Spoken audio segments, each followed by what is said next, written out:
The following broadcast is a Nighthawk Network presentation.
What's good, What, E? I got your what's going tongue on, tied? y'all? Little technical glitch in there somewhere. Apparently, started all over and everything. But y'all know what time it is. It is time for Gametime Audible. I am one of your hosts, E. Buck Nighthawk, in the building, alongside of the man with the master plan, the sports guru himself, Hugh Lee. What's going on, Hugh? What's good, man? You know, it's a wonderful Wednesday. That's what we're going to call this edition, the Wonderful Wednesday episode. Yes. Indeed, it is. Of course, we got a lot of sports to talk to y'all about. We're going to have some special guests we're going to invite to the room, so to speak. We'll talk about that in a few minutes. But in the meanwhile, we are going to start it out with the big news of the day, particularly if you are a Tiger fan or a fan of baseball in general. You probably got this news somewhere around 4:30 or so today, and you were probably as shocked as I was that not that it happened, but it happened when it happened. And that is, of course, the firing of the general manager, Al Avila, from the Detroit Tigers. Hugh, was you surprised that it happened today? Yes, man. I scared a lot of people too, man, because most times I usually will kind of look in at the phone and see if something happened. And most times when I hear the news, you know, the ESPN, you hear the alerts, the dun-dun-dun, dun-dun-dun. So I look at my phone and I got it and I was like, woo! And customers jumping, everybody like, what the hell wrong with this guy?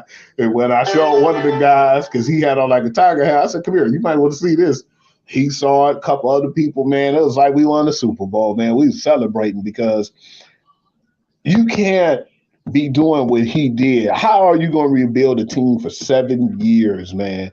And you had no good results. The closest he had to good results to me was last year. We didn't expect him to do well. We thought they was going to lose 100 games, and I think they went like 8, maybe 10 games under 500.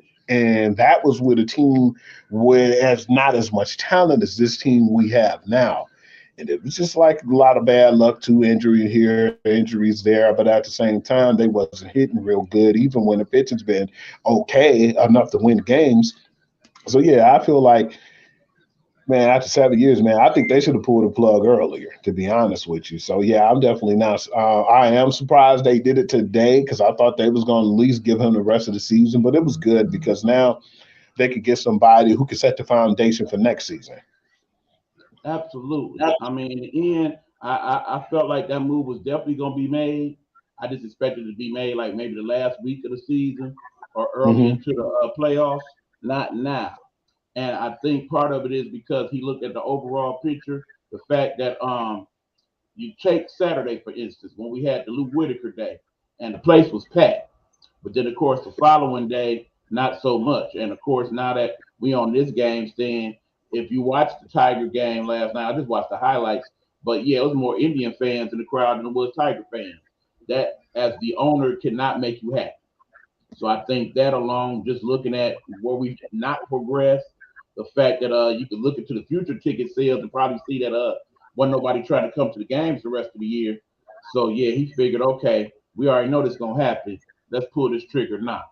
But I also wonder if it's because also he has somebody in mind for the job and he wants to go ahead and do the due diligence now so we can get them in the fold, perhaps even before the end of the season.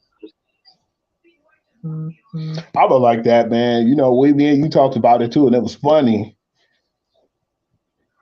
Hey, yo, what's up? What's What up, up? Coach V? What's happening? Shout out to Coach V in the building. What's going on? But yeah, we talked about that, and it was funny today because me and my boy mentioned my boy Adrian. You know, shout outs to Adrian. He usually show love and listen in on the show. But yeah, he was like, man, they need to go ahead and pull that bold move and get Theo, man. You know, Theo Eppenstein. You know, Theo Epstein, man, he does a lot, man. He can get something and kind of just, I don't know. He just wherever he cooking, man, he put the right ingredients. Not familiar. Theo Epstein is the man they call the Boy Wonder, the man who brought the Boston Red Sox after many years of just not getting quite to where they need to go. Finally brought them a World Series championship or two over there. Then he moved on to Chicago Cubs and helped in that 100+ year drought of winning. 100+ years. Basically, we feel like we need a miracle. He appears to be a miracle worker. So I'm fully with it, and I'm hoping that in investing in Theo Epstein, if indeed that's the move that's going to happen, that young Illich, Mike's son Chris, gives him full autonomy to do what he needs to do to make this team a contender. We got a lot going on downtown. We've invested all that money into putting all the stadiums together, close to one another. We got to have at least one of these teams hit and get relevant so we can start bringing some of that business to the city.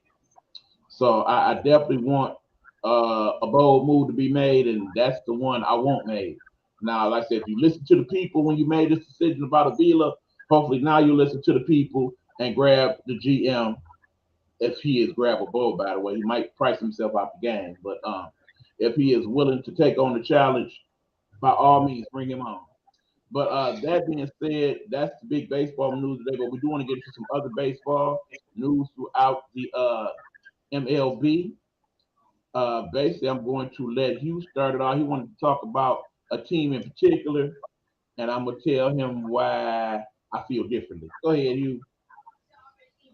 I feel like I've been a little concerned with the Yankees injury struggle, not as far as how their record is now, because I looked at the records and they showed how bad Boston has been as of late. And when I seen that yesterday, I said, Jesus, you told me that it was about 14, 15 games back. But when I saw it with my own eyes, I said, all they got to do is just keep pushing. I've seen something happen before that kind of made me think about it, and I don't think history will repeat itself. I don't think it's another team that'll do what happened before in the past where those guys turned around and it just seemed like the St. Louis Cardinals just kept winning while Atlanta Braves choked, man, and they ended up being tied at the end of the year, and of course they had to play each other. And when I seen that game and I seen how they choked and lost, I said, wow. And I remember that game like yesterday. They had to play Philly, and I think that was the last game of the season. And, you know, St. Louis, I forgot who they played, but they beat that team convincingly. But they thought Philly was just going to go to sleep. But, you know, Charlie Manuel is not that type of coach. He said, no, man, well, we're here to win. We're going to play. And they ended up beating Atlanta, which I'm thinking, okay, I don't know, that ain't no good move because that bullpen with St. Louis was so strong. To make the long story short, they went on and won the World Series. But I just don't see that in this Boston team, man. There's too many injuries. I know Trevor Story will be back. You got Rafael Devers who came back just recently too. I don't really like the fact that they let Jackie go like that. Because Jackie Bradley Jr., his defense alone was winning them games too with all those injuries. But yeah, now I see it and I just look at it like if the Yankees can get Bader together, Benintendi gonna do Benintendi pretty soon. With all the bullpen help and everything they have, I think they'll be okay. I just been a little concerned with the injuries, more or less, because we always talk about it. Giancarlo Stanton, man, that dude, I'm starting to look at it, man, and think, damn, did Miami get the better of the deal with all the, you know, capital they had to get Giancarlo Stanton to go to New York? Maybe if they can win a World Series, I'd be like, well, yeah, it might have been worth it, but Man, Giancarlo, man, I don't know what he doing, man, but he got to get his conditioner or something got to get together because, yeah, it's starting to alarm me. But what I was afraid of when I was talking to you is them playing a team like the Houston Astros or running into a bulldozer like that when it comes to playoff time. Hugh, I've noticed something about you over the years. When it comes to the teams you are a fan of, you have the mentality, and I'm sure quite a few people in sports that are sports fans have that. It's championship or bust. There is no in between. There is no, okay, at least we made the playoffs. Okay, at least we made it to the World Series. It's championship or bust. And you prefer to have that team go the route of total dominance all the way. In the ideal world, you would not want the Yankees or, of course, the factory known as Alabama to ever lose a game whatsoever. But that's not realistic. Baseball is 162 games. Also, we have to keep in mind when we look at the entire league and what's been going on injury wise this year, there's been a definite increase in the amount of injuries, particularly to pitchers this year. But we got to remember why. Baseball got off to a late start. It did not have a full string training. It did not allow the minor leagues to get properly set up. It set us up to where, okay, here's a couple weeks spring training, boom, let's go. And we had to figure out, do we let people pitch 4-5 innings early on? Let's look at some of these weather conditions that we had first couple weeks of the season that kind of put people on the shelf right off the rip. Before we knew it, Scherzer was gone, DeGrom was gone, half of our pitching staff was gone here in Detroit. So yeah, injuries do come into play. That being said, the two most loaded teams in baseball right now are the teams with two of the three best records in baseball, that being the Yankees and the Dodgers. Now, in the end, you are concerned about a team that is currently 71 and 40. Last I checked, 71 and 40. That is the third best record in baseball right now, behind the Dodgers and tied with the Houston Astros. They have pretty much dominated that particular East the entire year. Keep in mind, the East is not a pump when it comes to baseball. It is uh, probably toughest division in baseball right now. When you consider you got Tampa Bay, of which you did not mention. You got a team that I feel is even better than that Boston team you're talking about, that being the Toronto Blue Jays. And that being said, they have done a pretty good job with most of those teams so far this year. Yeah, they've Remember, been handling the Blue Jays. and the majority of the Yankees games left in the season will be played in Yankee Stadium, one of the best hitters ballparks in all of baseball. You're talking about a team that leads the league by far in runs produced, leads the league by far in home runs. I'm not worried about no damn Yankees. I'm not. Not just because I'm not a fan, but because they loaded. The rich got richer over there. The two teams I'm definitely not worried about is the Yankees or the Dodgers. They got players sitting there that will be starters on most of these teams in baseball. They basically threw away somebody that had 30 and 40 home run seasons not too long ago, and they won't miss him at all. That's just how loaded that lineup is. They can afford what they haven't been able to afford these last few years and have multiple injuries, like say to a Carlos Stanton or Aaron Judge, or maybe not so much Aaron Judge, but people like that, and still have a very potent lineup. I think your worry is unwarranted. And keep in mind that whole thing with Atlanta and St. Louis, that was an anomaly. That hardly ever happens. It may be two other times in baseball history something like that happened where you're like 10, 12 games down with about a month to go and you end up losing the division. But you also got to remember back then when it happened, we still had just this many teams going to the playoffs. We got all these extra bonus teams going this year. So unless the Yankees just do a total tailspin and go like 10 and 40 the rest of the way, they're going to the playoffs. They don't have home field advantage more times than not. Are you worried about Houston? Remember, they didn't own Houston these last several years, with the exception, of course, the year that Houston went to the World Series. No, you ain't worried about Minnesota. You know they own Minnesota when they go to the playoffs. Big time. So I'm not saying they're a sure bet, I'm not gonna go that far, but I say they at least make the first couple rounds all right. If anything, the one thing you should be worried about is the bullpen, the back of the bullpen, because we know what's going on with Chapman, and basically he done lost his mojo, and they done lost their confidence in him. They did make a couple moves at the trade deadline in the event that he ain't what we need him to be. But all in all, I think it's crazy that you're worried about the Yankees and they struggles that basically what they're like. I believe 5-8 the last couple weeks. Look at our team. And my pitcher been getting knocked around too, or they can't hold leads at the end of games. You know how they plan on winning in the playoffs. It is not with the pitching. They got a good pitching staff for once this year, but they plan on mashing their way through the playoffs. Yeah, so and I feel like, and they are. I say you should worry less. But bottom line, I know unless they win the championship, you feel it's all for naught. And like I said, I'm getting on you about it, but I know that's how several sports fans feel about it. Either our team win it all or we suck. There is no in between. All right, we got a comment. Hold on, where that?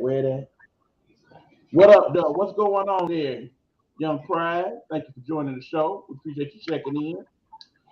Basically, like I said, we got about a month left before the playoffs start in baseball. Yankees struggling, but still 12 games ahead. Something like, no, actually 10 and a half games last I checked. They did play Seattle today, so if they won, that's like 11.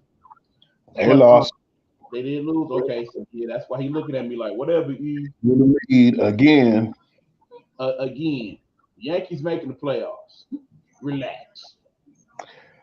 I'm feeling like one of the better teams too, man, that we didn't mention is especially with the help of my boy on the pitching hopeful, which he can in a year turn it on to be the MVP, which if he stayed healthy this year, he definitely would have had that in the conversation is the New York Mets, man. Them playing really good right now, man. Especially now this is a team we need to keep an eye on.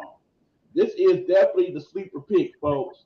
Because keep in mind, the Mets actually played pretty well early on in the season. They did, as you said, struggle for a little while. But then they got back basically two Hall of Famers when you talk about Jacob deGrom and, of course, Scherzer. And since they've come back, they have been lights out. They've been striking out people at will. In fact, deGrom has now broken the record for most strikeouts. In a certain amount of games, I believe 200 games, he has the most strikeouts of any pitcher in Major League history. That's crazy. Remember, the great Nolan Ryan had over 5,000 strikeouts. So if you broke that record, you dealing.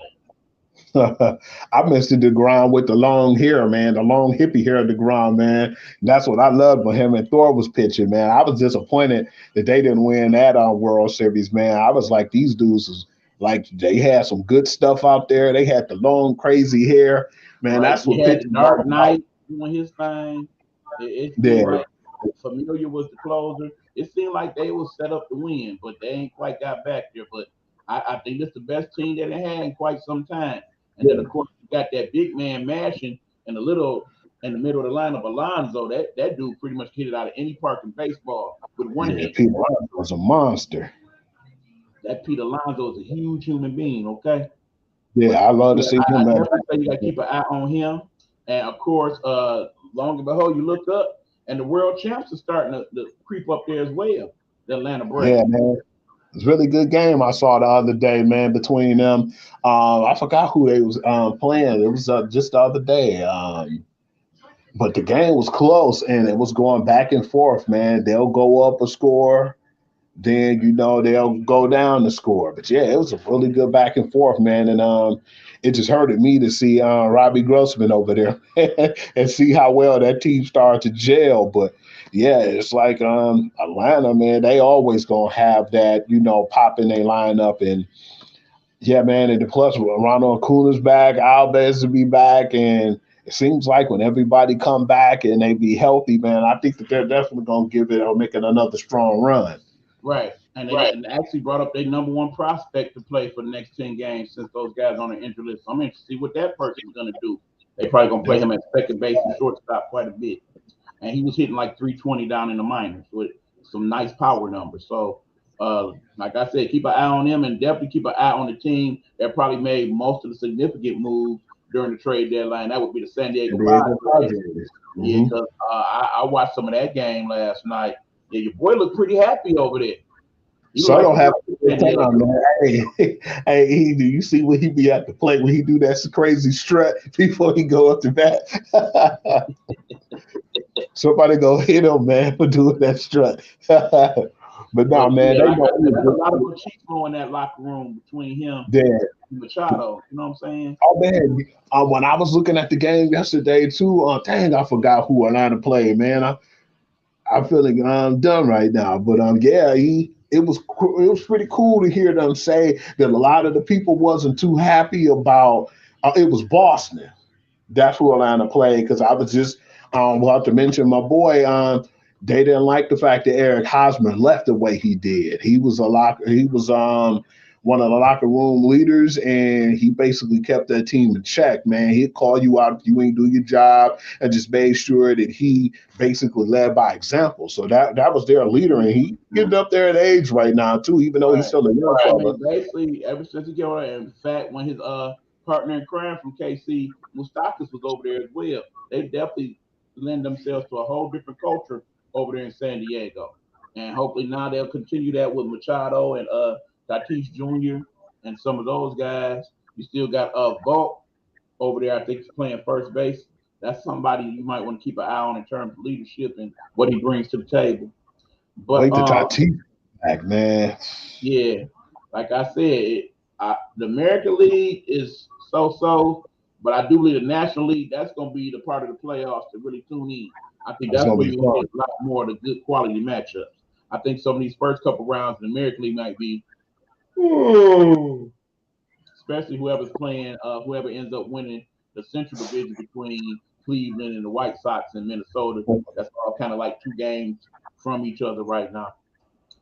But anyway, that's our baseball talk right now. We gonna move on.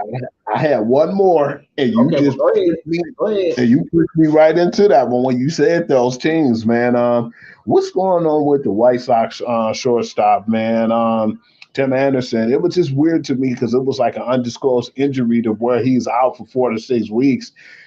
All I remember was the last time he played was somewhere, I think in early July, where he bumped into the umpire, and then he had like a 2-game suspension, and then they said he was out for 4 to 6 weeks, but nobody still know what happened. Nobody knows his injury or what's going on with this guy. I'm gonna try to keep an eye out on that, but I think that he might have been suspended for more games for bumping the umpire. I don't know what really went on, but it was just kind of strange to me that it went from 2 games to 4 to 6 weeks when they didn't really say what his injury was.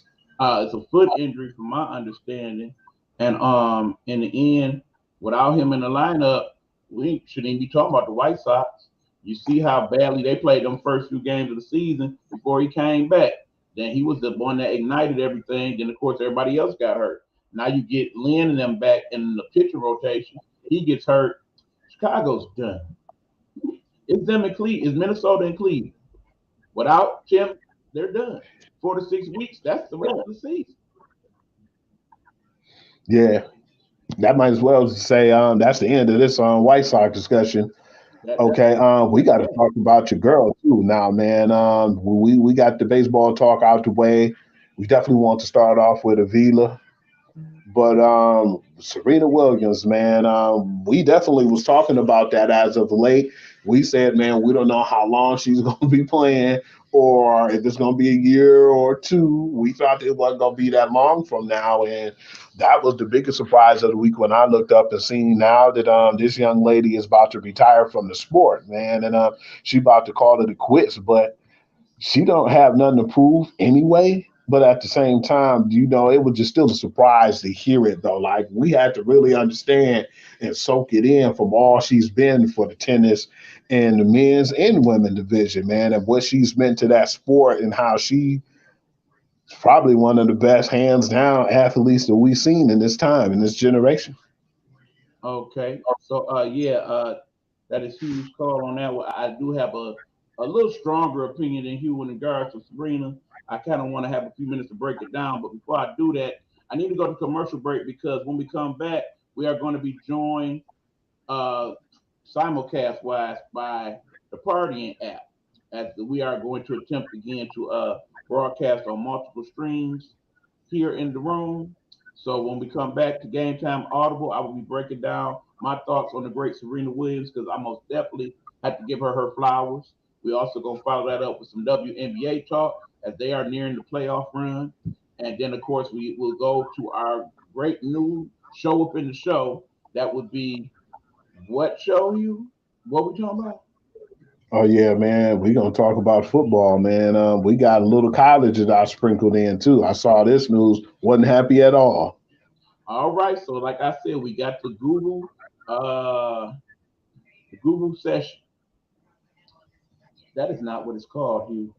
Yeah, you can call it that. It's the Guru Sports section, but you can definitely call it the Guru session too, man. It's the Guru football section. That's why. Because you know football is his jam. So that being said, when we come back after these commercial messages promoting the Nighthawk Network, we will be joining the people of Partying, and we will talk about my homegirl Serena Williams. We're gonna miss you, boo. All right. Where them commercials? I can't let you put that picture back up. That was a nice little sneak. We definitely gonna you know that. What happened to my commercials, people? Oh, there they go. Here we go. Behind the Blue Curtain, Saturdays at 11 a.m. Eastern. Viewer discretion is advised.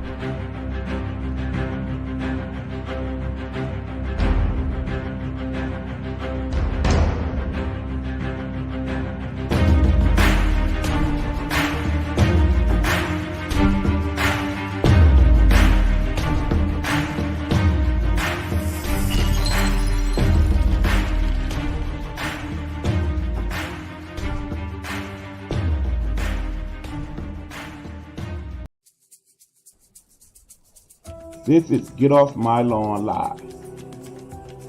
Join us as we talk trending topics, world and local issues, and the conversations that we need to talk about as people.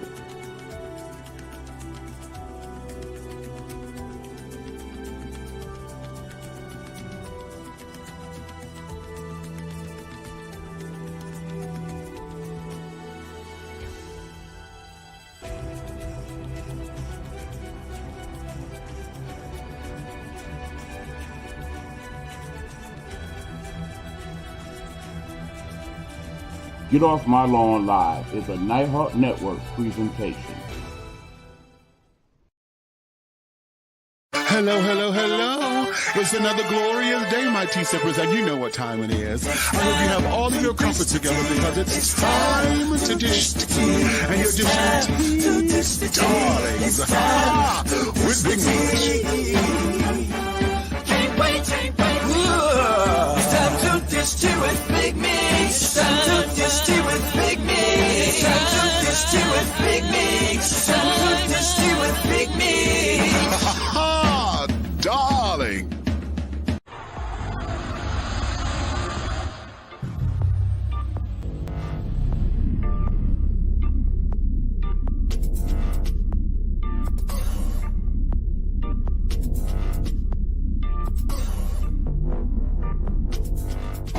Come on now. Okay, black on. Get into it. Black on. Look at that. David Ford. Right there. That's his thing. Black on. He don't know Tom.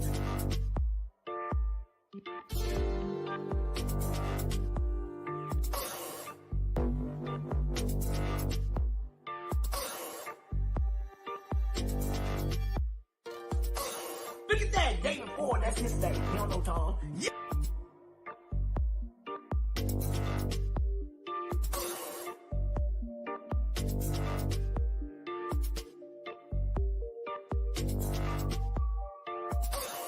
Yes. Oh, here we go. Oh, I can't see the demons. I can't see the demons, but I can see the light. We are creating black luxury across this country.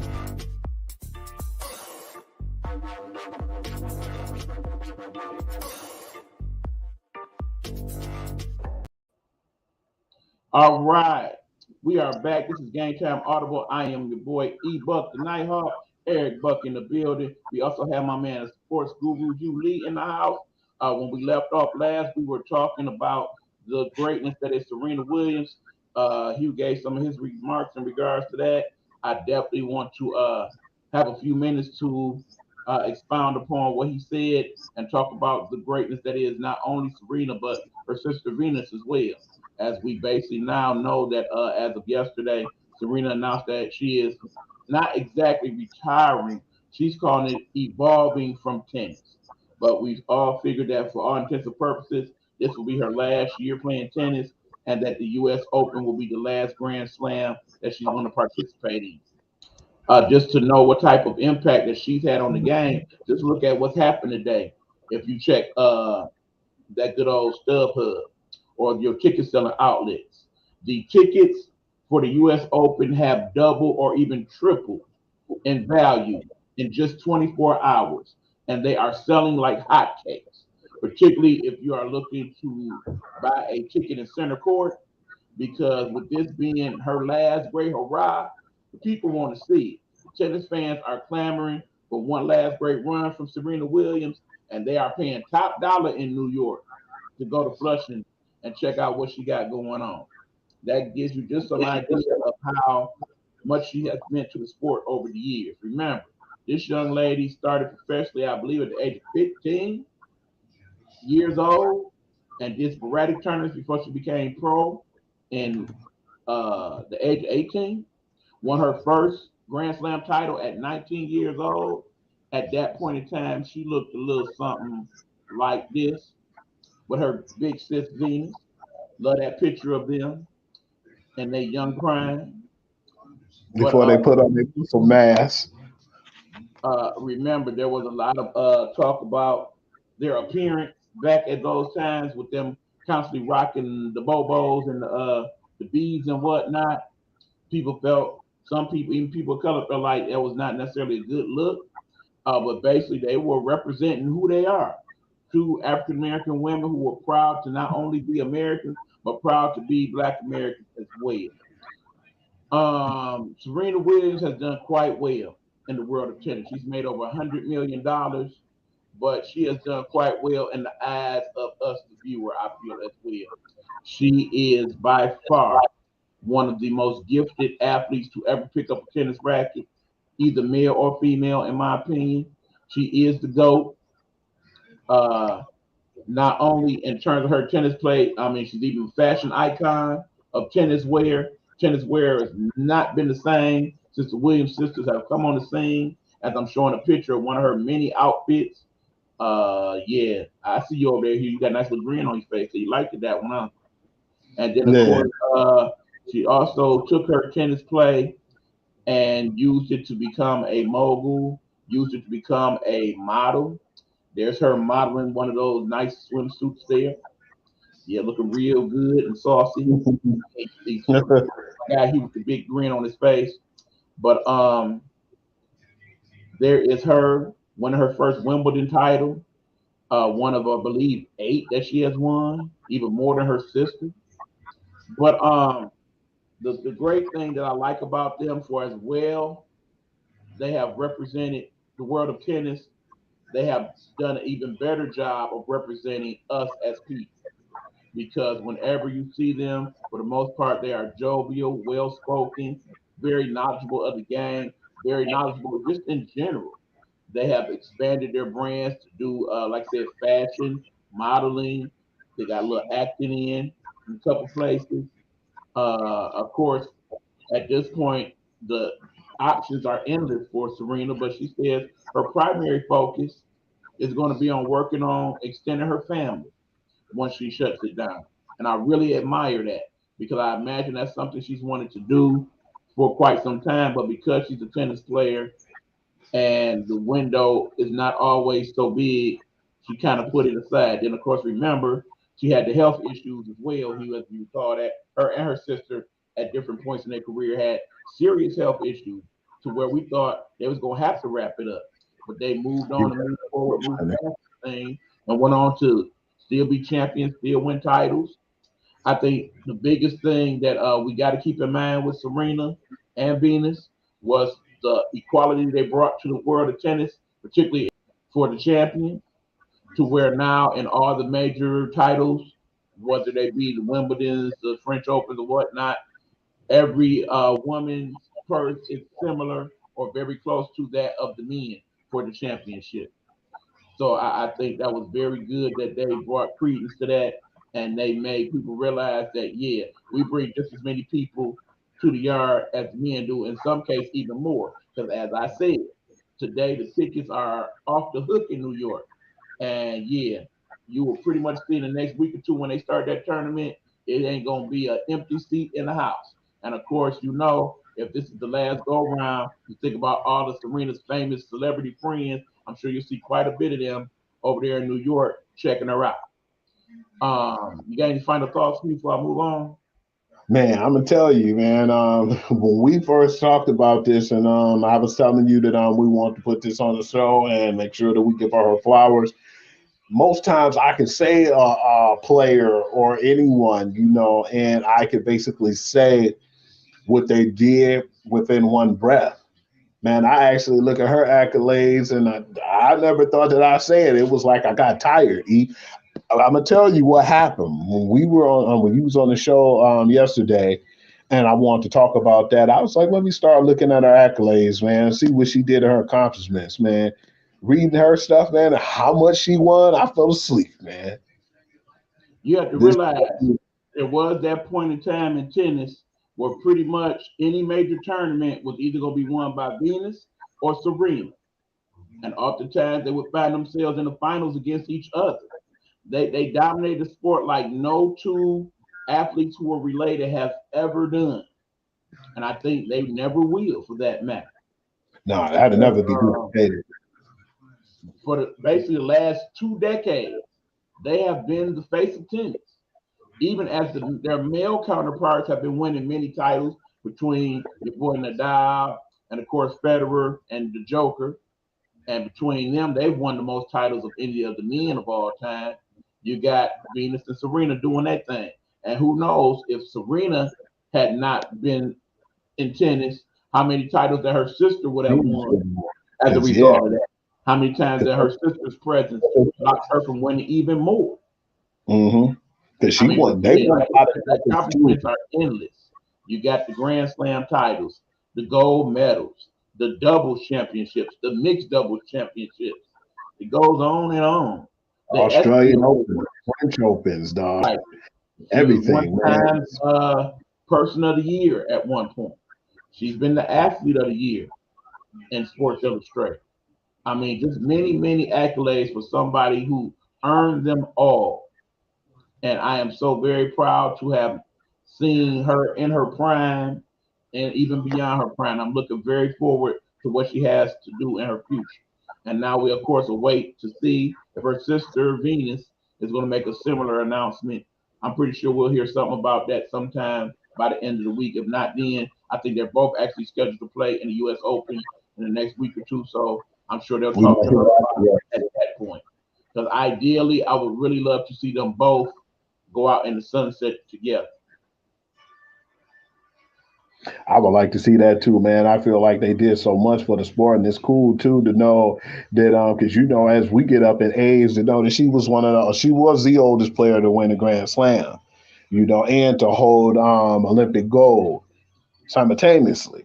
So that's probably not going to be duplicated again by her being the oldest. That basically a lot of people at a certain time they just wear out in tennis, man. For her to be doing it, and we talked about that, her longevity was something that people don't really too much appreciate too, because we already give her flowers on how great she was or how great she is of what she meant to the sport, but how old she was and how long that she kept that up, because it's like she never really missed a beat. Yeah, when she got up in age, she had more injuries or whatnot, but it was just good to see how she persevered. Yeah, remember, she won her last Grand Slam championship as So-So enters the room. What's going on, So-So? She won her last Grand Slam title while 2 months pregnant with her daughter. Just crazy when we found that out. She didn't even know at the time she was pregnant when she was winning. That's just nuts. That comes to But that conditioning too, B. like I said, whether she ends up being an announcer or if they open that tennis school that they have been talked about, or if they just go into the modeling and thing full time or the fashion, or if she comes to some other decision in life and do something else. I'm just looking forward to what she has next. And again, I want to give her kudos and her flowers for all the things she accomplished in the sport. I say, with the Yes, sir. exception of maybe Tiger Woods and Michael Jordan, no athlete has dominated their sport to the degree that she has in these last 30 years. Okay, got to throw Tom Brady in there. My bad. Did not mean to not add the GOAT in that conversation, but yeah, they dominate, and they all also are pretty good friends with one another as well. So there's that. But anyway, we're gonna move on. We now gonna have a discussion, people. Shout out to the people in the partying room as we talk about the WNBA. Those of you who don't know, the WNBA is nearing the last week or so of the season. It's been a pretty good season so far, besides the fact that there's one thing that has dominated part of that season's news. Of course, I must take this time, as I always do every week, to bring out the fact that we need to free Brittany Griner. Free Brittany Griner. This is bullshit. I will continue to do that every time until Brittany is on, because I don't care what other folks say. She's been railroaded for a gram of CBD oil, about that much. She's supposed to live the next 9 years of her life in Russian prison in the prime of her career. Are you serious? We got to do better. Get her home.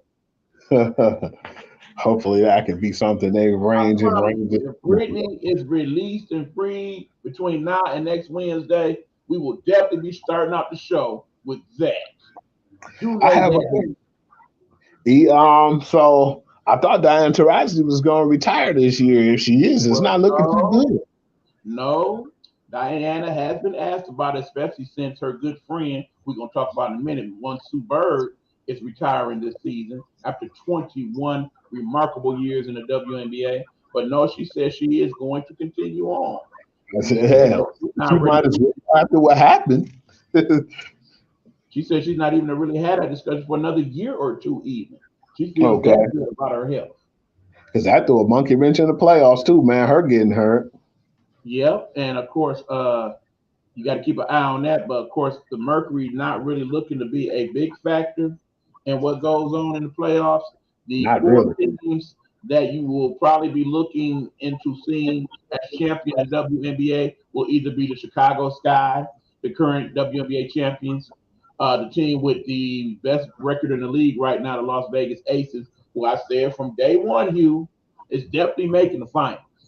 I still hold to that. Every time I see them play, I'm more and more impressed. They got inside presence, outside presence. They can shoot from deep. They do everything you need a championship-type team to do, including have a good, solid bench with a couple UConn folks on it. You also got to look out for that team known as the Seattle Storm, led, of course, by Sue Bird, UConn, and, of course, that kid Stewie, Breanna Stewart, also UConn. They played good just recently, man, when they beat Chicago. It was a very good game, which was actually the last home game for Sue Bird in Seattle. A record crowd of over 19,000 witnessed that game. It is said that is the largest crowd ever for a women's college or women's pro or college basketball game in the state of Washington. I was very impressed by that. I enjoyed that game. They was going at it, man. It was back and forth, man. It was just really a lot of good fundamentals and shooting in that game, too. Like you said, from Stewie, man, Sue, man. It was just really fun to watch, man. And then, my girl Candace wasn't going to back down. Her, the young ladies of Skybin, because they're the, basically, actually, if I'm not mistaken, I think they're actually the number one team now. I think that they only lost 9 games, and I think the Aces lost 10 games now, finally. I think they may have lost last night, but yeah, you might be right, Hugh. But like I said, this is the last week of the season. Those teams are already locked in to the playoffs. So I definitely say it's going to be the Storm or the Sky or the Aces that win the championship. Hold on, we got a comment going on here. Sisters are doing it for themselves. Rest in peace, Queen of Soul, Aretha Franklin. Not quite sure where you're going with that, Hugh. I mean, Pride, we know that we've been trying so very hard to get you to be a fan of the WNBA. It just ain't your thing. We get it, but that don't mean I'm gonna give up on it. It's good basketball, sir. You gotta give it a chance. Shooting over there too, man. They was some shot, man. That game was a bunch of sharpshooters. It was really good to watch, man, because it seemed like they're. Sometimes I just feel like they got better fundamentals when it comes to shooting, man. I may be wrong, but I doubt it. You know, they tend to be better passers than their male counterparts also. But because some people, they need the jumping, they need the dunking, they need the flying around with the block shots and whatnot. Without it, it just don't feel like basketball to them. I get it. I understand. But like I said, I enjoyed the WNBA. That's why I got the app. That's why I watched the game. And I'm definitely looking forward to the playoffs. Many of those games, fortunately, this year, we all will be able to see because they'll be on ESPN or ABC as they're now starting to take a bigger investment in those games. All right, Pride is saying, I am proud of the ladies for doing their thing and reference that old 80 hit song with Annie Lennox and Aretha. Understood. We thank you for that respect. Like I said, I think we're slowly starting to win you over, Pride. I think we are. But anyway, like I said, looking forward to that. Another thing of note, last night, there was a interesting record broken in the WNBA. Speaking of fundamentals, shout out to that same Seattle Storm team who broke the WNBA record for most assists by a team in the game with 37. Of course, led by young Sue Bird. I'm actually surprised that 37 is the record, and I'm surprised that it's this year. In fact, several records have been broken in the WNBA, more than any of the last 5 years, including the most triple doubles. There have been more triple doubles in the WNBA this year than any year in the last 25 years of WNBA basketball. I'm very surprised by that, including your girl Candace Parker becoming the first person to have 2 triple doubles in a season. You know what's strange to me too that you said the 37 assists was the record, man. I'm like, are they rotating the ball? You know, I mean, come on now. I thought that counted as an assist. Like if you had a ball, you passed to me, and we kind of passed that ball around. You know, to get a person open for a shot. I thought that all counted as assists. No, that can't be real, E. I mean, the thing is, when I look at the Seattle Storm and their makeup with at least 4 UConn players on there, and you know, Coach Ariema is a big stickler for passing the ball and keeping it moving in space. I'm wondering if that came into play last night and part of how they broke the record. But then you got to realize if you look at the male counterparts, and you can't help sometimes to compare the males and females in charge of the records. Remember, the record, I do believe, for assist in the game, and I know Pride's in the building, he may be able to help me out if I'm wrong, it's 30 by the great Scott Skiles, MSU, when he played for the Milwaukee Bucks, I believe. But considering that, you look at teams like, say, Golden State. I think that's an average game for them, 37 assists. Good dudes pass the ball so much. That's one thing I like about them. It's just their discipline, more or less than anything now, is their defense and the fundamentals on passing the ball, man, and keeping the ball rotating, man, because that's how you get open shots. Right, and speaking of the NBA, we're going to transition into that right now, and we got to have a talk about the latest trade scenario. And, of course, we are talking about one Kevin Durant. When you heard that ultimatum this week and talk about it, Hugh, let me know what you thought.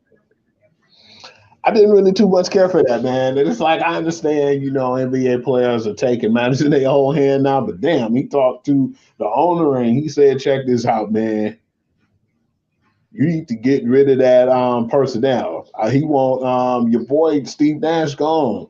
What surprised me was the fact that I was already shocked, and we talked about that when he first became the Nets coach. I said, man, where the hell did this come from? It was many people and many candidates who definitely were ahead of him.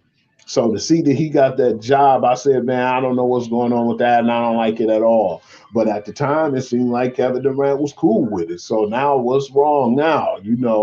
I guess him and Kyrie didn't like that, and then all of a sudden, it's a problem. Y'all was all for him, and now it's a problem. What's really going on over there? And to say, hey, man, you get rid of him, and you get rid of the GM, man. And I think that if you don't do that, then I want out. I don't know if that's gonna fly, man, and that don't make him look good, and that won't make the owner look good too. If he get rid of GM and he get rid of Nash, man, I really feel like that's just really. It's a little too much. That's a power hunger thing right there, and I think that I don't like that at all. It makes Kevin Durant look worse than what he already is. KD a giant hope, son. I won't go as far as to call the man a garden tool, but I will say he a weird bird. That dude KD is a weird bird. But bottom line is, weird he may be, stupid he is not. This was a power play. We know what this was. Because remember, Q was not even giving it the full justice. Not only did he sit down with the owner face to face and told him he wanted Nash gone, but he said he also wanted the GM Sean Marks and most of the front office gone as well. And then he would kill his trade demand. Now, understand, in this day and age of pro NBA basketball, these power moves have been made the last few years. It was who made the move to say, look, I want Westbrook here, make it happen. And they did. And now, of course, he wants some gun. It was Harden who said, look, I ain't trying to be here. It's messy. And it happened. It was people like your boy Kawhi who said, look, I'll come to the Clippers if you get my man from Indiana over here and we can play together. It was Golden State that went to Kevin Durant's house like, look, don't resign with the Thunder. Come on over here so we can make this super squad and dominate. These things been going on the last decade. And at some point, some owners got to put their foot down and be like, look, you're not running this. This is my team. This is my money, damn it. And that's exactly what the owner, Mr. Khan, did, said, hey, I am with my management. Whatever they feel is best for this Nets organization, I totally approve. So I felt in saying that, he's saying, KD, you do you. We gonna do us. I agree with Clyde on that too. I think it boils down to two things. Either they're gonna find a deal for KD and be like, look, you want out here so bad, this is where you going. Deal with it. On the trade. And it seems like that deal might be made by Boston or New York. Yeah, I've been hearing about Boston too. Rachel's in the building. Hey, what's going on? Welcome to the Sports Podcast. This is Gametime Audible. We are talking KD trade demands. We definitely feel like when all is said and done, he's gonna be traded in the next 2 weeks, or he playing for Brooklyn. He just want to deal with it. They got him under contract for 4 years, and that's that.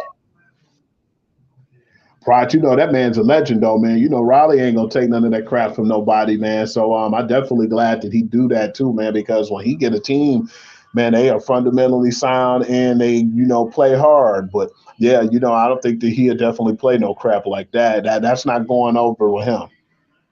Absolutely, because Pride is saying Pat Riley seems to be one of the only ones with some testicular fortitude to stand up to these players. Because there's been several times people like LeBron and D Wade try to railroad him into deals, and he wasn't having.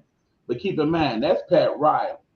He's NBA royalty, okay? Yep, he got a cafe that most players can't go to. Remember, that dude played at Kentucky. He was born tough like that. These other general managers and some of these other fly-by-night owners, they don't have no backbone. That's why these moves get pulled. But I feel like if you really want to win and you really want the team to prosper, you're gonna do what you need to do, but not get overran by the employees. No place does that. The NBA should be no exception. Pretty That much. being said, I think something definitely is going to go down in one of those trade peoples between either that dude in Utah, that dude in Lakerville, that dude in Brooklyn, that other dude in Brooklyn, the dude in Boston. Note I'm not saying any names because it don't matter. We still like 2-3 months away from NBA time. They just basically doing their version of hot stove league, and it sucks. Pretty much. It ain't been hot lately. That's the only thing we just saw recently. Absolutely. So that being said, my good people, we are going to move on to the part of the show that I know a lot of you are looking forward to, the part that you love, that part that we are now calling the show within the show. We call that particular part of the show Hughes Football. Nope. There I go. The Guru Football Session. This is new. I'm trying to get used to it. There you go. The Guru's Football Session. Okay, that's what we're calling it. Well, we're going to talk all things pro and college football. And at that point, I turn the show control over to that man right there, Hugh Lee. What we talking about, Hugh? Man, I was pissed off when I saw this. At first, one of my boys was kicking it with me. And we talked about this last year. Like, he talked to me and told me, because I said, man, because, I got a lot of family in Alabama, And I said, man, how come you hate SEC so much, man? What did they ever did to you? And he was like, Hugh, man, I feel like they're too privileged, man.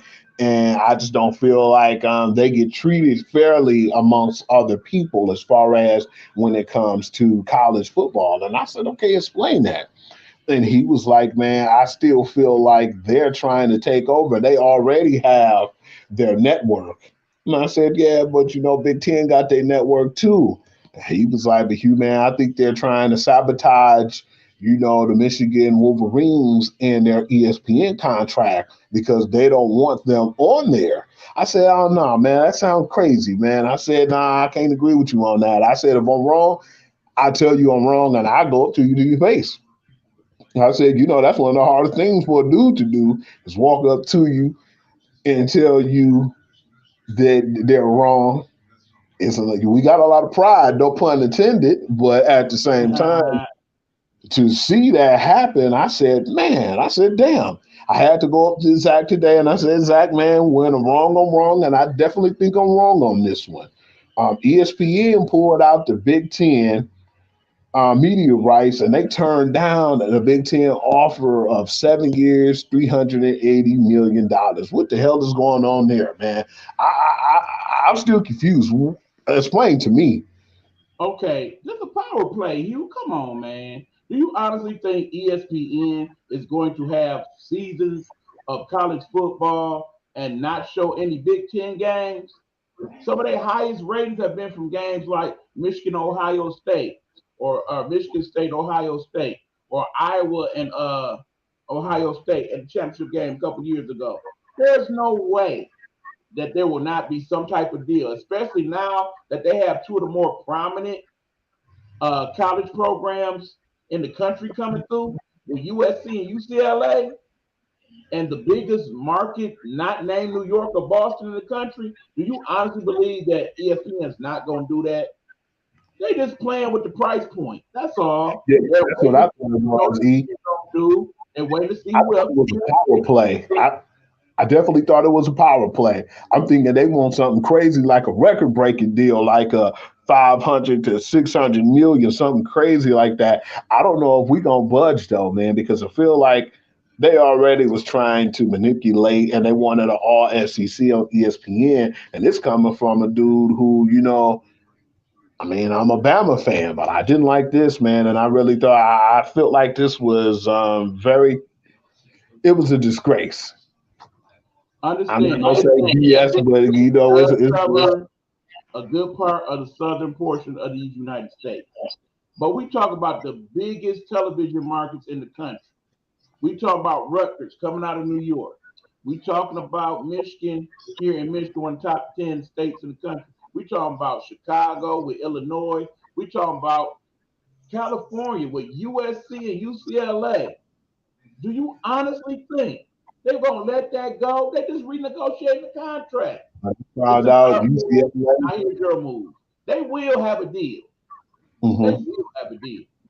That made it even better, when the USC and UCLA came over, man. That made it even stronger. So I really think that they'll have to be stupid to make that bad decision to not keep that going, man. And I think they'll probably sign a longer contract. It'll probably be a little bit more money involved, but I think it's going to go from probably a 7 to a 10-year deal. So it won't have to be nothing that we have to worry about no time soon. That's how I feel, in my opinion. Trust me, if Notre Dame finally signs on with the Big Ten, that deal gonna get made soon after. That deal probably All get leverage. made tomorrow. This is all leverage, nothing more, nothing less.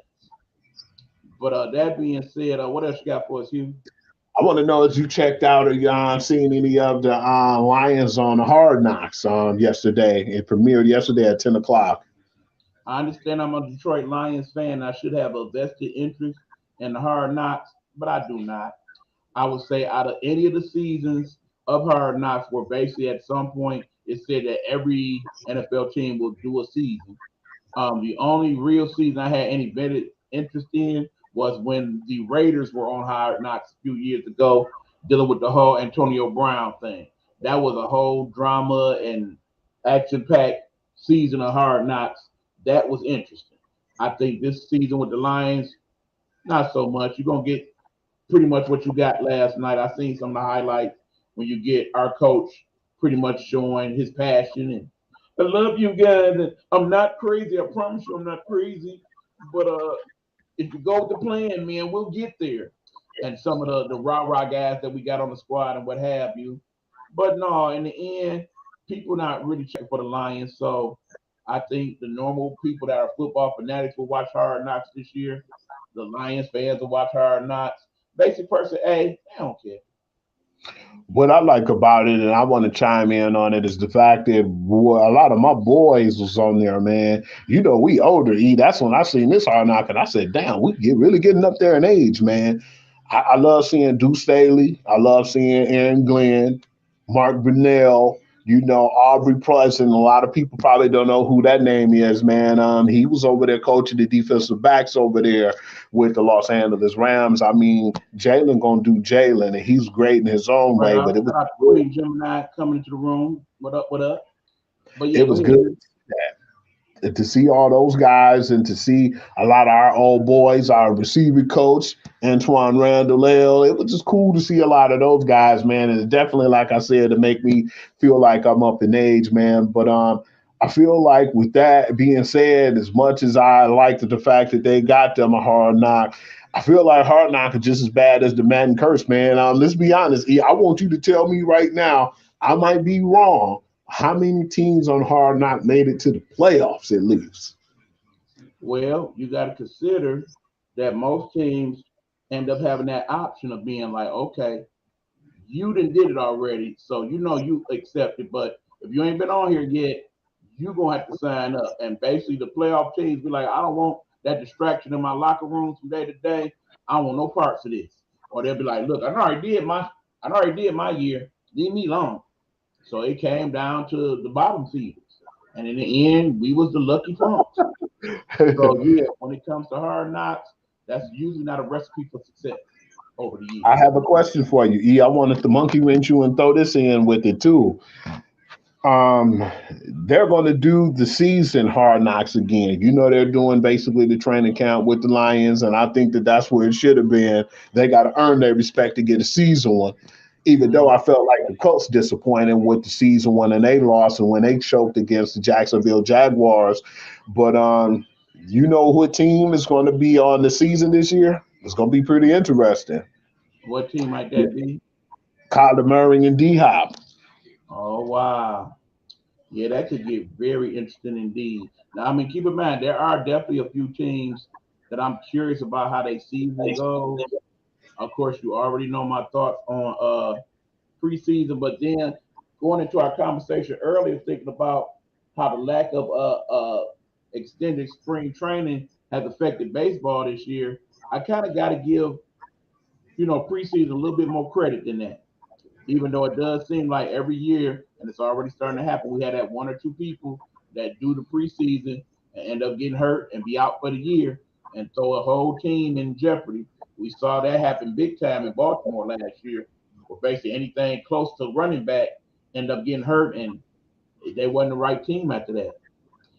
Thank you. That Yeah, was unfortunate, and it pissed me off because of the fact is, I'm not complaining or bitching over Marquise Brown and how he left the team, but then he knew better, man. He knew that when J.K. Dobbins was hurt, and better yet, their whole damn running back core was hurt, and they was getting people off the street. That at sometimes, man, they struggle with the run, and that's what my man's Lamar good at. And I felt like when he said what he said, it wasn't no disrespect to him, or it wasn't no throwing shade at him. He just said, I wanted to go to a team where they pass first. And yeah, I could respect that. But at the same time, man, he knew the situation and what happened. He's not going to be running like that all the time, man. I feel like if he had the talent, and definitely if he had the running backs behind him, he wouldn't have to scramble as much as he did. This is true. And like I said, I'm wondering if having those running backs this year, along with some of the personnel moves they made to really kind of emphasize them being more of a run team, now that do Hollywood Brown is elsewhere, what effect that's going to have on their season, particularly since it is a contract year as of this moment for your man, Mr. Jackson. Speaking of contracts, man, what surprised me that came out of camp just recently was Raquan Smith saying he wanted to be traded. And I feel like right now he's looking at it from a perspective where he's looking at Justin Fields being a young second-year quarterback. And then you look at it like the offensive line's not too great. They have talent over there, but not great talent. And I feel like the defensive guys have been pissed off, man. We heard from Robert Quinn, who wants a new contract, and he's also been sitting out. So there's been a lot of stuff going on and a lot of disgruntled players over there in Chicago. They said finally that Raquan Smith came back, but they better pray that man don't leave, because he's one of the key cogs to that defense. And if him and Robert Quinn decide they want to go ahead. Casey in the room, thank you for the gifts. Look.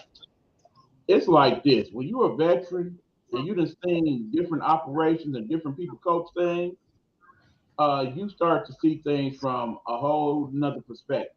If you in training camp and you looking around and be like, this don't feel right. This don't feel like no winning team right here. I'm looking at my offense and it's like, we in practice, we blowing them up. Yeah, this ain't gonna work. You start to have that feel for it. Again, for people on the party out, we are doing my sports podcast, Gametime Audible. We're currently discussing NFL preseason and training camps, talking about the Chicago Bears in particular. And what we're learning is some of the veterans, they're starting to get a little antsy in camp, starting to say that, yeah, this team ain't looking good. I don't know if I want to be here. We also hear that rumblings out of Cleveland and Washington as well, as some of those training camps have been featuring a lot of fights and a lot of disagreements among staff. I don't know you. What's your thoughts?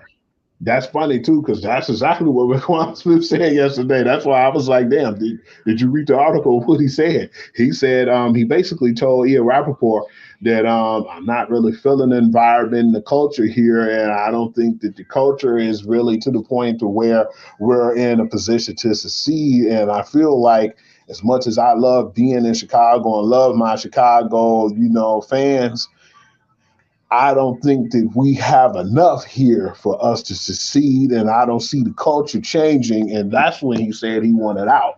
So, yeah, man, that's what it was about, man. I think he's seen that team, he's seen that product out there and saying Justin Fields is not that guy. Not only that, he's looking at it and saying the O-line's crap. We barely got receiving help, and, they lost Allen Robinson, and it's just not enough right now. And I feel like he's looking at it like they're more or less a team that's trying to rebuild, and he want to go somewhere where he can build and try to at least compete and win a championship. Right, because not only are they a team that's trying to rebuild, but it looks like that rebuild going to be a lot longer than initially anticipated.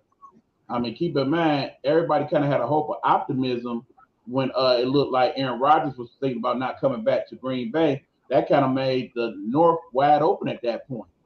But since he did come back to Green Bay, they are clearly the favorites in the NFC North, no doubt. Absolutely. And then you look at a Lions team that should be improved, Minnesota that should be no better or no worse than last year. And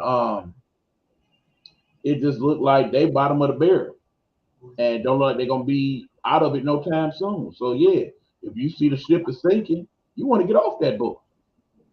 And there was a lot of teams that was jumping on board too, man. The Cowboys, New England always have an eye on guys like that, man. The Raiders, it was a lot of teams who put their hand in there and said, hey, if this guy's being traded, man, we definitely count me in.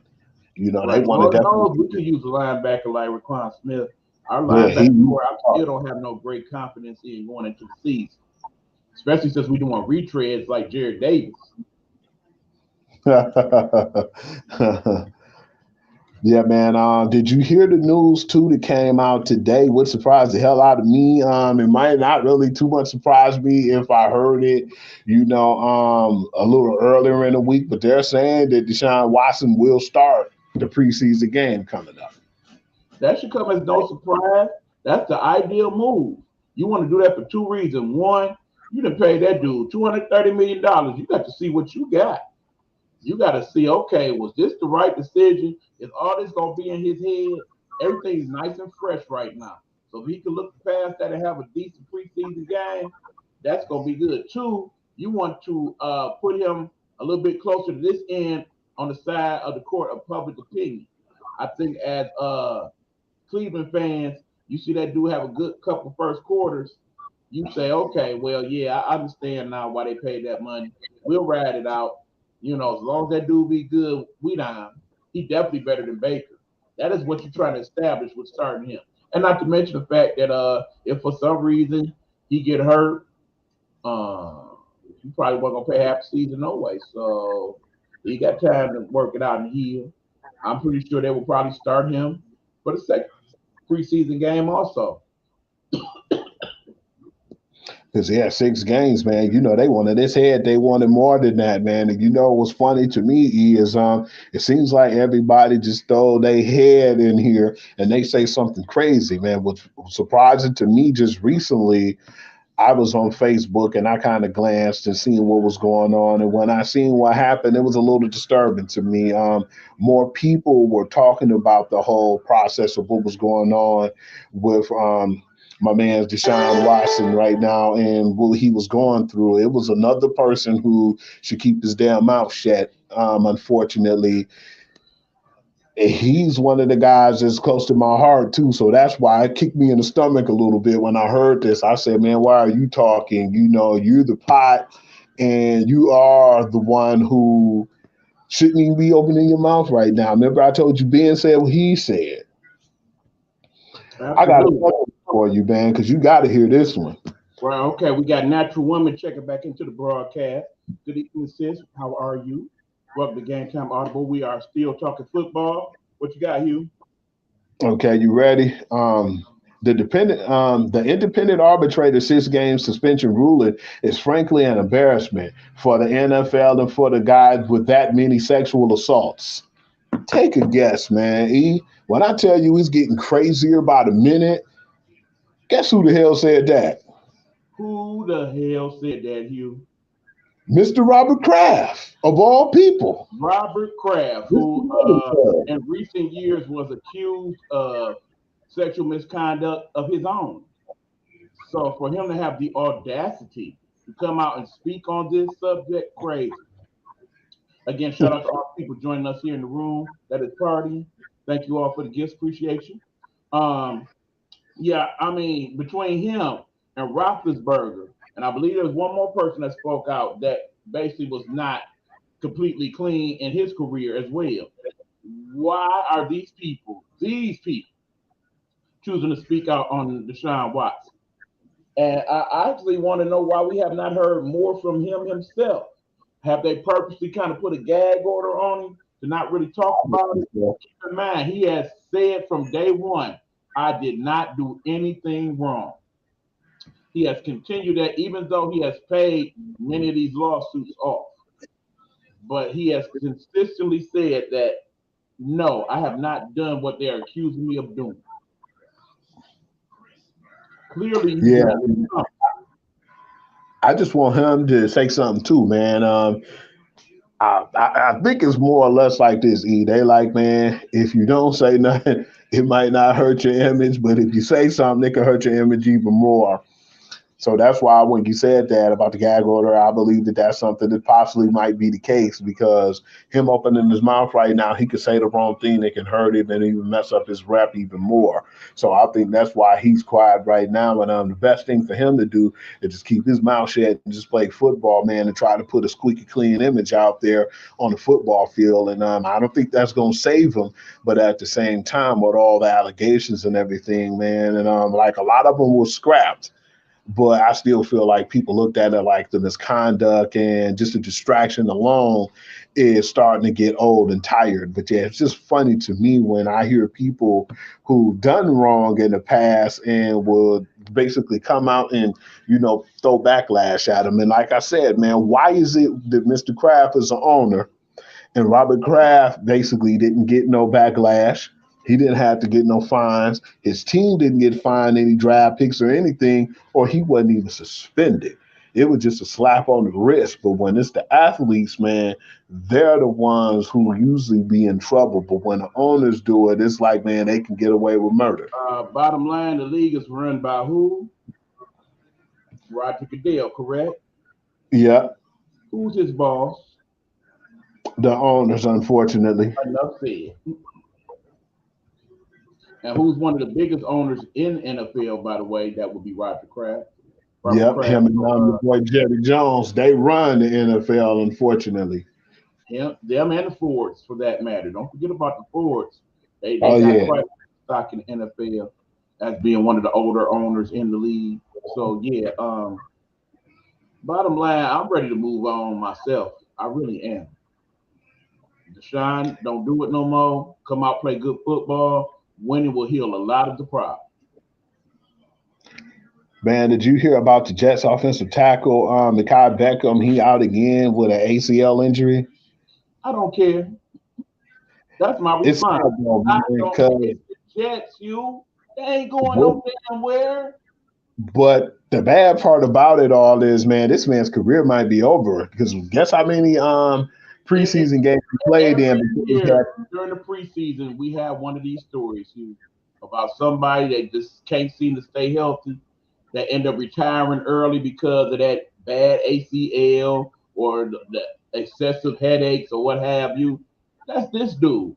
This dude just another Bronx kid. What I felt bad about, though, with him, man, not only did this happen, but this is the second consecutive year this happened, man. This dude hadn't played one game. No one cares. New York Jets fans don't even care about this. They know they ain't going nowhere this year. They know they 5-11 at best, with or without him. I still feel like we'll be close to the same record as them, unfortunately. I say we do a little bit better than them, but when all said and done, we in that lottery too. We're a lottery squad. I admit that. I'm not going to sit here with delusions like the Cowboys and Packer fans like to have every year, where it's like, oh, we're going to Super Bowl, no doubt. Where if you're a Packer fan or you're a Giants fan, not a Giants fan, I mean a Cowboys fan, you think that every year. I don't care who on the squad. Shout out to my Uncle B. Man, yeah, I looked into the New England Patriots training camp, man, and y'all Cowboy fans think y'all winning it every year.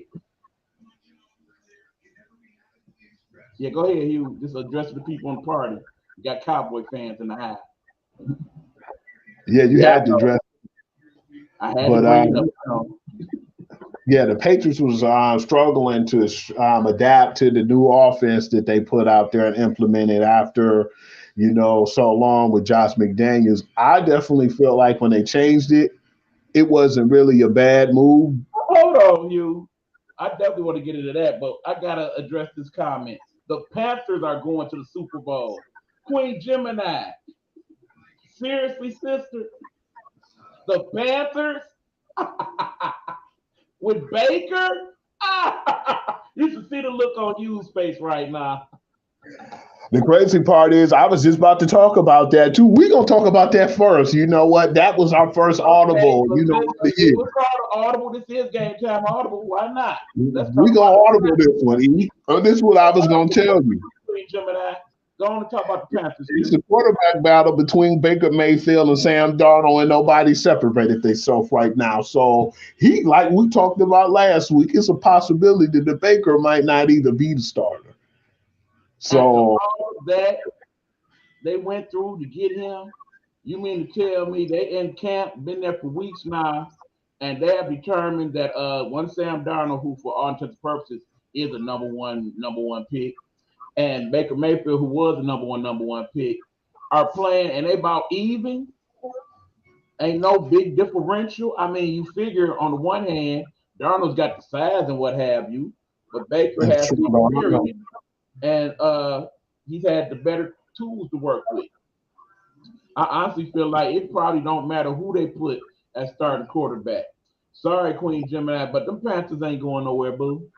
Big ups to Queen Gemini for even saying that, because I definitely was going to slide that in. Damn, yeah, y'all still got to face New Orleans and Tampa Bay and all those, and you got to play those teams twice. So right. I don't know, ain't too good in y'all division, let alone who gives a damn. If you don't get McCaffrey back 100% at running back, he is the whole key to that. Regardless who the quarterback is. Without McCaffrey, y'all toast. Now I could get back into that now because that was funny you said that, and glad that you said that, so I can throw that out there. Right quick. I love you, Queen, but no, boy, you got just as much chance to win a Super Bowl this year as my Lions do. And I'm gonna just get to the point on it now, man. With the New England Patriots struggle with the new scheme, with Josh McDaniels left, I feel like that offense left, and I believe it's going to be a struggle for them more than people know. Because at first we talked about it, they don't even know who's going to be their offensive and defensive coordinator, and they don't even got all that stuff together right now. Let alone now that you're telling me they try to put in a new offense to something they're not used to, and they're looking bad, man. It's like Mac Jones and the whole team is struggling right now. You got a few highlights here and there, but at the same time, do you think that when Josh McDaniels left, that offense left with him? Yes, I do. And even furthermore, when you look at the fact that according to reports coming out of camp, the de facto offensive coordinator at that point is Matt Patricia, the defensive guru, the former head coach. The curse of the Lions is upon them, okay? That's what this is. Now, somebody actually put out a scenario like, okay, let's just say you coach Belichick. You done got yours. You done got all your money. You done won all your rings. You done did your deal. You on the tail end of it. You and the owner, y'all don't always see eye to eye. Y'all don't get along that great, according to some reports. Let TV12 tell it, Crab don't really like dude. With that being said, you now saying, you know what? I'm just going to do me. I'm just going to go ahead and whatever happens with this team, happens with this team. And if it all goes down and I have to pay the price, I'm good. I done got mine. It's just funny to me, man, to see that too, because the fact is we thought that he was going to get, a coach from college or get like some of his old coordinators or Bill O'Brien or somebody, and that never happened the way it did. I thought for sure that Bill O'Brien was going to be his first choice or Joe Judge or something. But I was just really surprised to know that now, like you said, that they was going to have Matt Patricia doing offensive plays, man. It should be the other way around, where basically Belichick says, you know what, let me just take over the offense.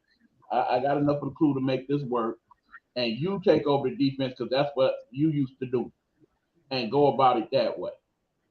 But for, like I said, for whatever reason, they go in a different route, at least as of right now.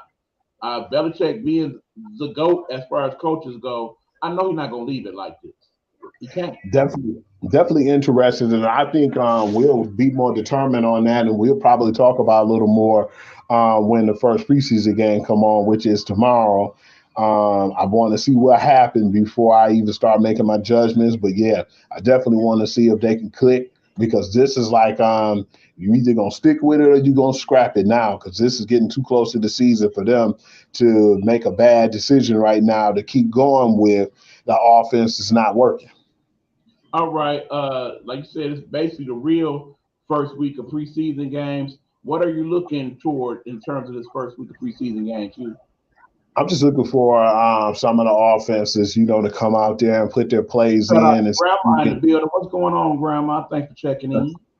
I want to see what they put out there and see if they can do well on the first drive, and just see what the offenses are built out of, see how the defenses play, and see how many reps is they're going to get, because most times they don't really get that many reps until it gets like to the third and fourth preseason game. So I really want to see how that's going to come out, the conditioning. I'm hoping nobody get injured, man, tomorrow, but I'm just interested in seeing how everything going to be, the speed of the game, and just how many reps did both the first team offense and defense put out there, because last week, the Hall of Fame game, it was just more or less like nobody was in. About time that delay happened, I went ahead and said, yeah, let me go ahead and check out.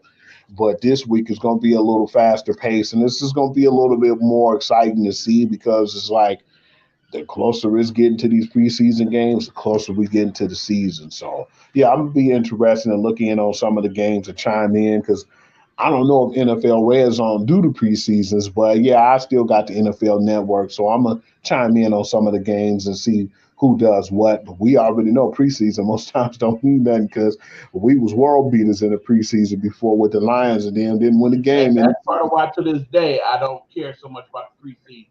We are the only team to this day to have gone undefeated in the preseason and not have one victory in the regular season. And I always bring that up when we talk preseason in general. All right, hold on now. Hey, Auntie Vaughn in the building. What's going on, Auntie? Shout out to the people over there in the culture world. Thank you for coming to check us out. We appreciate you, boo. Definitely, most definitely appreciate you. Where was y'all for the early part of the show when we really was chiming in, okay? Y'all got to show up a little earlier next week. We do this thing 7:30 p.m. Eastern Standard Time. But we thank y'all for coming nonetheless. Shout out to definitely. Still appreciate you regardless. That being said, it's almost time to wind it down. You got one more good one for us before we go? Well, that was basically all I really had right now, man. And I just want to give us just a little bit of time for the people who are looking at the show right now, man. If you ain't heard yet, or you don't know what's what, you looking for that sports fix, man, come over and check me out on Pure to the Game. I do a blog mostly every day, whatever news or whatever's going on right now. I usually keep it updated and relevant, and just want to make sure that y'all chime in. If you have anything you want me to talk about or discuss, please do that as well. I'm definitely, all ears. Definitely get at me and let me know what's going on, and appreciate all the love in advance. Absolutely. And again, good luck to that sister known as Serena Williams. I definitely hope you win that U.S. Open. I really do. Also, want to send a shout out to this kid right here, Miss Candace Parker. Rumor has it this might be her final season as well. Oh, yeah. So that's going to be something to look into as the playoffs start in the WNBA. Oh, absolutely. And then, of course, Brittany, you hang in there, sister. I'm hoping you come home very soon, because you are not where you belong right now. Not at all. Yeah, too, more or less, because the playoffs are starting, and pretty soon, and she won't be a part of it.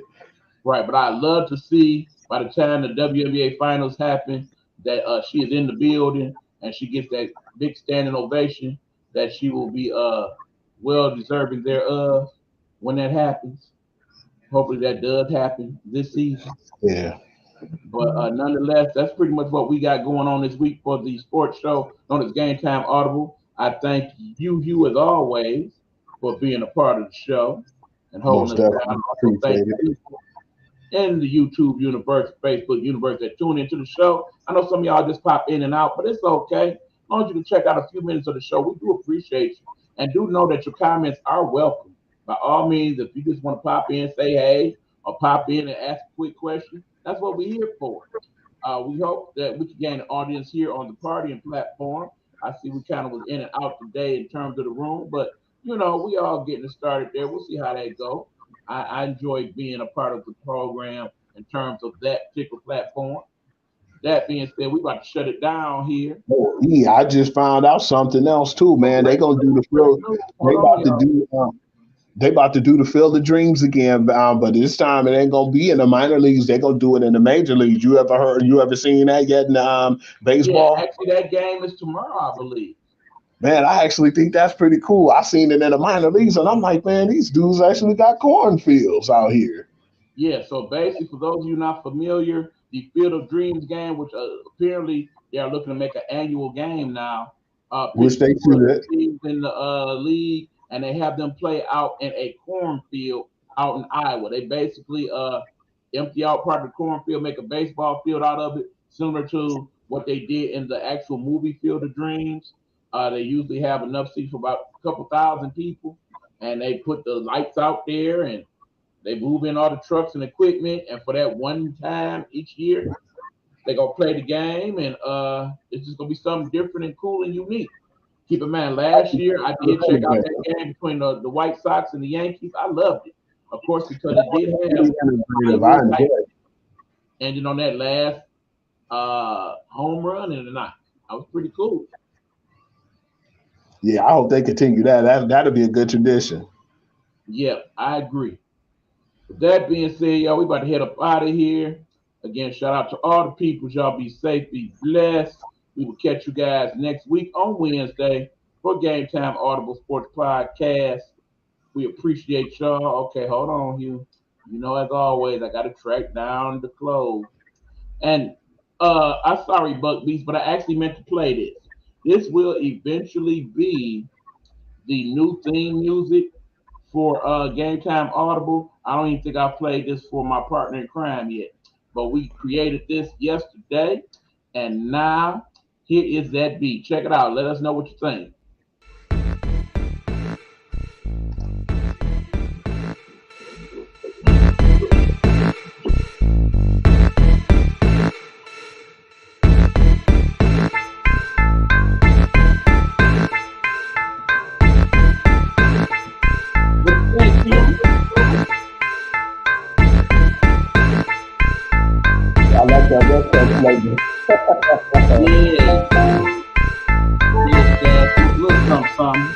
When we make the new intro, this the music y'all gonna hear, y'all. Just so you know. Yeah, I can go with that. I like that. Yeah, I was kind of feeling that too.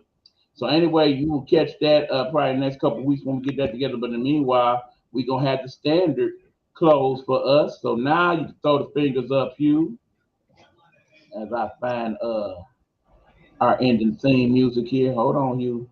Wait for Hugh is gone. He said, I took too long. When he say 9:30, he mean 9:30. All right, so anyway, I guess I'm going to end the show, y'all. I'm just having trouble finding our outro. There it is. Peace out.